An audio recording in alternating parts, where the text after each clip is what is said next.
បងអស់គ្នាតោះចង់ដឹងថា Ford Everest មួយគ្រឿងនេះមានបញ្ហាអីគេដែរតោះយើងទៅជួបជាមួយជាងអ្នកនរគ្នា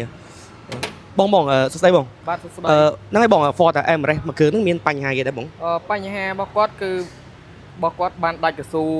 បលីបាត់ហើយបងនេះកស៊ូ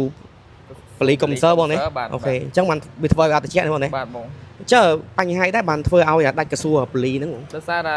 ឡាននេះគាត់ប្រើប្រាស់យ៉ាងយូរដែរអញ្ចឹងក៏វាដល់អាយុកាលវាដែរហ្នឹងបងអូខេបាទឥឡូវយើងបានដូរកុំព្យូទ័រមកគ្រាប់ក៏ដូចជាបាន check មើលទៅឃើញតម្រងរបស់គាត់ខ្មៅអញ្ចឹងយើងបានផ្លាស់ប្ដូរកុំព្យូទ័រមកគ្រាប់ក៏ដូចជាតម្រងមួយបានយើងប្រើបានយូរបើមិនជាយើងបដូរតែកុំព្យូទ័រអត់បដូរតម្រងវាឆាប់ឡោកទៅវិញបងអូខេបាទកុំព្យូទ័រនេះថ្មី original បងនេះបាទថ្មី original បង Ford Mako នេះរបស់ Ford អូខេឥឡូវពងធ្វើការចាប់កុំព្យូទ័រថ្មីចូលណាអូខេតាបាទអញ្ចឹងចាប់ចូលបងណាចាំមើលយើងចាប់ចូលហើយចាំយើងតេស្តទាំងអស់គ្នាថាតិចកម្រិតណាបងណាបាទអូខេបាទអញ្ចឹងបន្ទាប់ពីយើងធ្វើការបញ្ចូលហ្គាសហើយតោះយើងទៅមើលទាំងអស់គ្នាថាម៉ាស៊ីនតិចកម្រិតណាអូខេ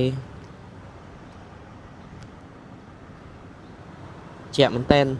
អូខេអញ្ចឹងបើសិនជាបងមានបញ្ហារថយន្តអត់តិចអីអាចយកមកត្រួតពិនិត្យបាននៅយានដ្ឋាន Quick Service សាខាច្បារអំពៅក្នុងបរិយាពេញហួតបឹងស្នោនៅលើផ្លូវ Cluster យានដ្ឋាន Quick Service អ្នកជំនាញជួសជុលរថយន្តអឺរ៉ុប